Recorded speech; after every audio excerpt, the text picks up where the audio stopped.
I'm going to pick one person that comments, and they're going to get a free Turtleson hoodie from the Vol Club store. Oh. So that's a new little thing. It's coming out of my pocket. I got to okay that. All right, it's more steam. We're back again. A little sadder this week than ever, but Will Watkins as always. Thomas Wharton, win, lose, or draw. We're here, okay? Sometimes I don't want to be, but we show up because the Vols are showing up this week, and we need to preview you on that. That's why we're here. I'm just sad. I know. I woke up Sunday not mad at Georgia, honestly, because going into the year, that's one of the games you circle as potential loss, obviously, because they're so talented. I woke up mad about Arkansas. I was just like, that one's gonna haunt me for a long time. Back, that's the one. Like if we don't lose at Arkansas, Saturday really doesn't matter. And that's what all the media, and we'll get into playoff predictions in a little, but that's the one people are circling. Like, well, 10-2, but they lost to Arkansas. It's like, man. Yeah, and Arkansas played well against Texas. Like they're not a bad team. They might be the best team in the country. We don't know. Like, but like that one, like that loss is not worse than Ole Miss losing at home to Kentucky. No. So whatever. We'll talk about that in a little bit. Really bad Kentucky. Yeah, Georgia. I'm gonna get fired up. But 31-7, Bulldogs win. 17. Give us 31-17. Yeah. It's whatever. I'm blocking it out. 31-17. We lose in Athens. At the end of the day, watching that game, just kind of got outplayed. Yeah. It happens. Like there's teams that are really good football teams, and they're a really good football team. We had to play them at home. Mm-hmm. Just losses happen in football. Home at night, it was going to be difficult going in there. I think we felt pretty good about our talent versus their talent, which I still do. I think that was the most evenly matched in terms of a talent wise that we've been in a while.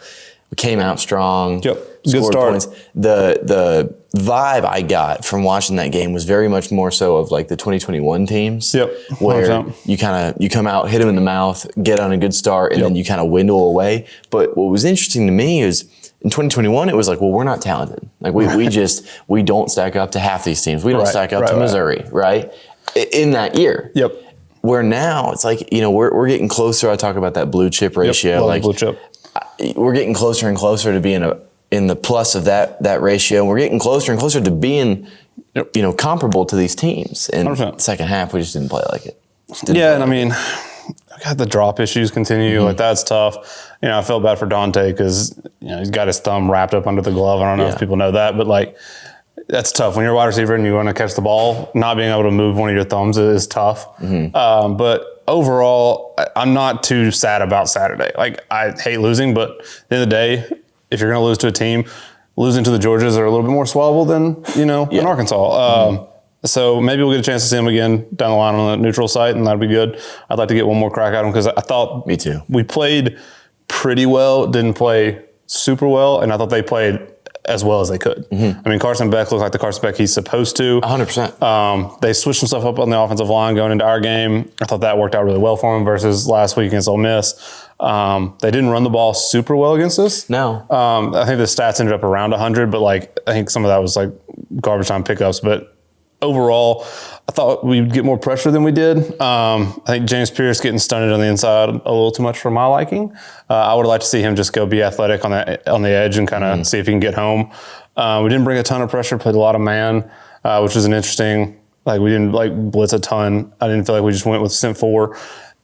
At the end of the day, that one sucks. We lost. It is what it is. I'm not going to spend too much of my time because I'll spend all my time worrying about if we're going to get in the playoff now. Yes. That's what will consume my thoughts. Yes. I went to the basketball game Sunday to watch the basketball team, and I just spent the entire time in my head just going, okay, if this team loses, we could get in at the 11. If this team wins, we could get in at 10. And it seems like it was a good basketball game. I just kind of missed it. No disrespect to Coach Barnes and the boys. Yeah. I'm excited to watch. Yes, I apologize to the Deacon, but I was all in playoff scenario mode. So, let's get into the stats. We had some predictions, and we'll kind of cover those a little bit.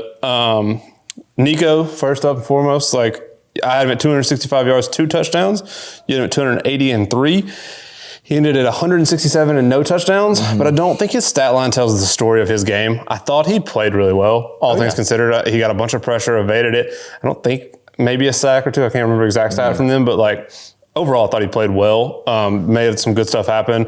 Stat line wasn't there. A couple more drops as I talked about already. I think his stat line would look different, but I have really no complaints about Nico. Me neither. And I think, I saw some stuff on Twitter this morning, and you look at the whole body of work, like he's got potential. We'll talk about seeing flashes. I mean, hitting some balls over the middle, scrambling to pick up first downs. I mean, Kirby Smart said a nice compliment to him in the post-game presser. I mean, he's talented. He's going to be a force for years to come, so I'm glad we have him 100%. For the rest of the year and then going into years after that. One of my favorite plays he actually made was a nothing play. He scrambles out, sees pressure, and just chunked it at Dylan Sampson's feet, and I was like, oh, man. That's it. Yep. So getting smarter. I love it. Like, it's not there. Don't take the hit. Just get rid of it and live to see another play. So, again, not the best outline in the world, 167 yards, but, like, if you watch the games, I think you come away from that encouraged with Nico's play. I think so too. Speaking of being encouraged, Dylan Sampson, that guy. The shining light of our offense. No matter what happens, he's the man. Our whole team. We had him. I predicted 110 yards and a touchdown.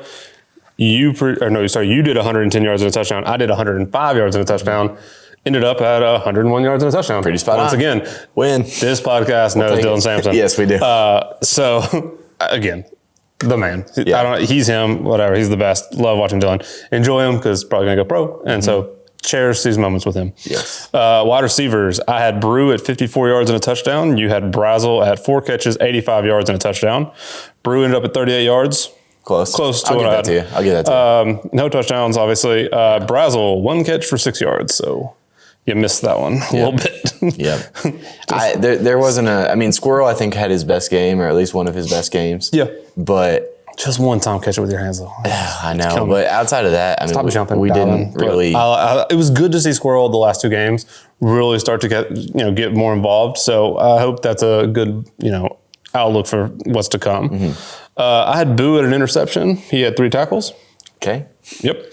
You had Will Brooks at 6 tackles and 1 interception. He had 7 tackles. There you go. No interceptions. I don't know if I can count that as a win. I'm going to give it to you as a win. Okay. Thank you. Carson Beck, again, played like he's supposed to. He played fantastic. They really took advantage of, I think, our depleted linebacker core. Really hit the tight ends and worked those. They did a really good job of moving guys around to create matchups. Like, I thought, for a guy that I've spent a ton of time dunking on, Mike Bobo, thought he called a great game. So that was frustrating to watch. But, again, they're a really good team. Credit to them. It is what it is. Yeah. So. Yeah, that's about it. Yeah, that's about it. We lost to Georgia. Really glad I didn't go to Athens and have grown men bark at me. Anyway, playoff scenarios. So, as I said, I spent all my time thinking about playoff scenarios. The unfortunate thing, as I read the tea leaves here, our hope is we need help. We do not control our own destiny anymore. Not anymore. Well, we do a little bit in that we have to win out. You can't have a slip up against Vanderbilt or anything like that. I won't even talk about Utep because we'll talk about that later, and that's not a slip up. But we need a couple teams to lose. Right. So, you got the logjam with Texas A&M, Georgia, Alabama, Ole Miss, and us are all right in the same grouping. I think Texas beats A&M. That eliminates them. Feel pretty good. We need help beyond that. And I've got 2 circled, at least SEC-wise. I've got the Iron Bowl and I've got the Egg Bowl. Those are 2 rivalry games where anything can happen. You said the Egg Bowl last week, too. I've got the Egg Bowl circled. Mississippi State's not a great football team, but they come up for it. They come up from the Egg Bowl. Weird stuff happens in that game, man. So, like Thanksgiving, I'll be, circling, sitting down on the couch to watch that one. I've got that one. If ever there's going to be a classic Lane Kiffin, I think it's the Egg Bowl. Okay. They slip up, Mississippi State gets them, and that helps us a ton.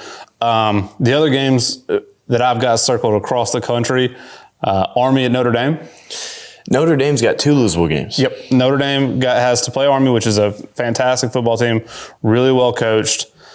I think Army can give them fits, and I think they could win that one. So that would help us a ton. USC, again, don't look very good, but at any given time, a Lincoln Riley team can come up and bite you. So rooting for that really hard. And then Indiana, Ohio State's the other one. I honestly don't know even if Ohio State beats them 50-3. You don't think so? I don't know if it drops them all the way out. So that one's not as big to me anymore because this Big Ten love affair, I think they'll give them at 11-1. They'll probably still put them in there. So that one, I'd love to see it just because it might help us. But the big ones for me are Notre Dame falling out would help us tremendously. Potentially Indiana getting knocked out, but then the SEC, I think it comes down to we need to try to figure out how to make how to get one of those 4 spots for the SEC. I think so too. Something that I'd like your thoughts on. You said Texas beating A&M would eliminate A&M, and I agree. Yep. What do you think? Say A&M goes in, yep, beats Texas. Texas is now 10-2. Yep. In this scenario, the Vols are also 10-2. I don't think either are playing for the championship for that, so they're done. Those 2 records side by side, because they're kind of, Texas is in a similar boat. They went up to Michigan, beat Michigan. They had some high profile games, but then at the time, and then they kind of fell off. And you look at that Michigan win, you're like, yeah. In hindsight, it's terrible, which is funny because we get knocked for that because NC State win. Right, exactly. NC State's not very good. Oklahoma, they're not very good. But nobody's talking about these other teams as much. Maybe it's just my little bubble that I'm reading. But like, possibly, I would put our resume up above Ole Miss, and I would put it above Texas. The only reason I think our resume is better than Alabama. I don't think I need to talk about that because we beat Alabama. If it comes down to us versus Alabama, it should be us because we played them and we won. That is as simple as it can be. Like, that shouldn't count. But like, Georgia's loss at home, Ole Miss's loss at home versus Kentucky is significantly worse than any loss on our schedule. 100%. I don't understand why that one's even close. That's a terrible loss. Like, we're getting dragged for Arkansas. They should be getting dragged for Kentucky. But because they beat Georgia in like a big fashion, everybody's like, oh, Ole Miss is incredible. Like, no. Not really. Kentucky's horrible. Yeah. Like, knock them for that loss. Like, it's driving me insane. And even that's, I think, too, with Notre Dame. Notre Dame gets one more loss. I don't care if it's triple overtime against Army or even at USC. I mean, you lost to Northern Illinois, right? Like, you shouldn't make the playoff. I understand if they're 11-1, that's their only blemish. It was week 2, but like, you get another loss, like you get a second loss. You got to throw them out. Like, that's what I'm saying. It's like, I mean, it's infuriating to me. Big old highlight over that of like, what are you doing? How is that not talked about more? It's gonna be an infuriating couple weeks watching this play out. I'm already losing sleep over it. I don't know. I'm nervous. By the time, this is one of the unfortunate parts about filming on Mondays. Y'all will see this on Wednesday, and the new rankings will be out. As we sit here in the AP, we're at 10. I expect us to be at like 11 or 12 in the college football playoff. Okay, so potentially first team out. First team out is my expectation. That's frustrating. Which is not the end of the world because going into the last 2 weeks, you just keep winning. You would assume that some of the teams ahead of you will lose. So I don't know. We'll see. But like, my expectation is to be first team out. That's fair. What do you think? And then we'll get into UTSA or Utep. Sorry, the Miners. After this, old Miners. Big 12. We talked about Big 12. The first time I believe it was our first bye week, we did kind of a playoff predictor ranking scenario. Big 12, we had like 4 different teams picked. None of them are still alive. I guess BYU is. BYU is still there. I mean, it feels like it's going to be Colorado. I know. Which I got to eat a lot of stuff because I've talked a lot of junk about Colorado. Me too. You're not alone. Listen, Prime's doing a good job out there. I mean, they've got talent. Shador and Travis Hunter are 2 of the best football players in the country. I kind of am hoping it's them at this point, just for the vibes. I don't know. Regardless, it's just one, right? Like, I mean, no, I think it's just one. That football team, I don't think the committee has enough respect for them as a conference to put 2 in. Maybe because you're looking at what. Is SMU? I can't keep up with SMU's ACC. SMU's ACC, so they're not a factor. But we've got Iowa State still alive for the Big 12. Iowa State. For the championship, right? Right, for the championship. Right. Iowa State, BYU, Colorado. I think it's just those 3 teams at the top. So in 3rd place, I'm looking at it right here, Arizona State. Oh, shout out Dillingham. Look at you guys. They're 8-2, 5-2 of the conference. Okay. Again, like, that team's not going to get in. So, like, unless they win it. No, they do play BYU this week. I think they'll sort itself out. And they'll get whoever wins their championship will get in, and then they don't have another team worth sneaking in there at large. Yeah. So if we're monitoring anything, it's really within our own conference. As always, the eyes of the world are on the SEC. Yeah. As they always are, as they always should be. Mm-hmm. So there you go. It means more. I've heard. So. We'll see. So they say. It just means more. I don't have a ton of energy this episode. I apologize. I'm a little depressed. It's okay. Losing is not fun for me. It's all right. If we're going to bring energy, it's going to be for next week. Yeah, I'm bringing it next week. We'll have Vandy Hay week. I'm working on a little something. Our lights went off. Jumping jacks. Oh, no. Okay.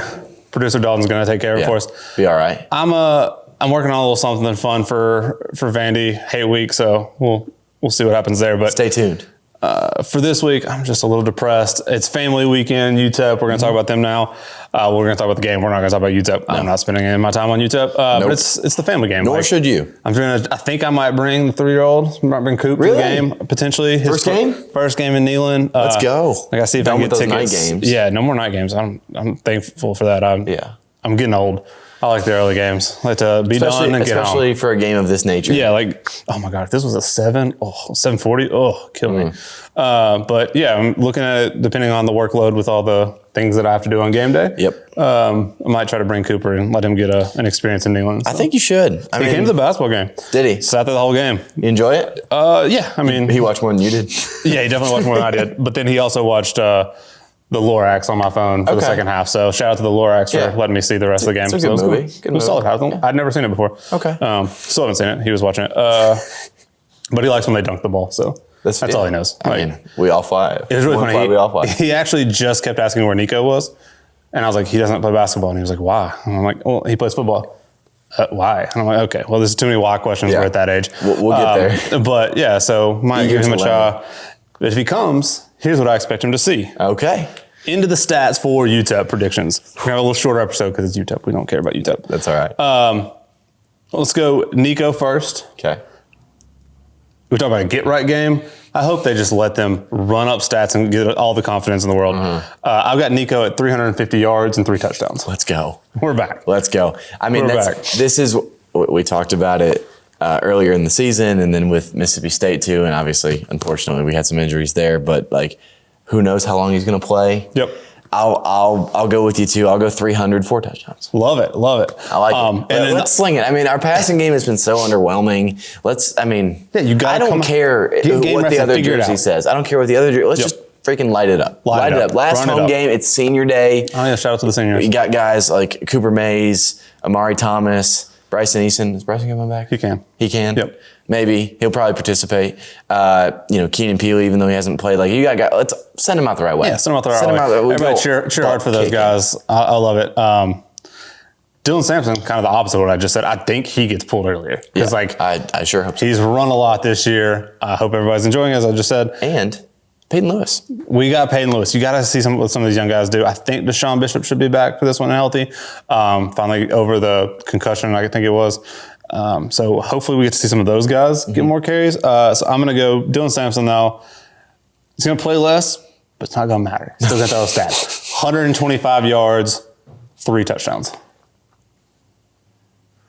Okay. Yep. Okay. I'm doing the math there. I'm just making sure it adds up later. That's all right. Yep. 3 touchdowns, man. We're getting close to that all-time record. I love it. I still think he gets 100, so I'm going to go 100 flat. Okay. I do agree. I'm hoping those pads are off by halftime. Please. And, I mean, all the dude does is score. So for me to say he isn't going to score, I mean, it's a hot take. Not going to happen for me. 100 yards, 2 touchdowns for Dylan. Love it. All right. Pass catchers. You go first. So it seems like we play this revolving game of like, is it going to be Dante? Is it Brew? Is it Squirrel? Is it Chaz? And I'm always wrong. I'm always wrong. I don't know that I've hit. Well, it's hard to predict. We don't have that one alpha guy. Yep. I thought we had 3 of them. We don't. But no, we don't. But we do have one guy who's relatively consistent, and that is Miles Kinselman. There you go. What a surprise. Talk about the surprise of the year with Kins. I mean, I've said it before, didn't really know who he was coming in. Yep. Wasn't even the highest recruited transfer tight end that we got. But he's lighting the world on fire. He's getting 5 catches, 65 yards, and a score. Oh, I love it. All right. I'm going to talk about a guy that has not gotten a lot of burn this year, but I think that changes this week. I'm going to go Mike Matthews. Come on. 10. You got a freshman. You got to put him in the games. You got to get some run. You got to see what he can do.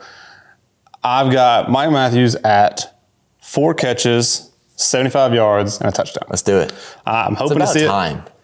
These are the games you do it. Your mouth to God's ears. Like, I'm ready to see Mike Matthews, so hopefully he gets some run. That's my prediction on him. We'll see what happens. And then let's go defense. Always the most fun one because we're as bad as we are pass catchers. It's like throwing a dart with your eyes closed. Like this is something. Makes no sense.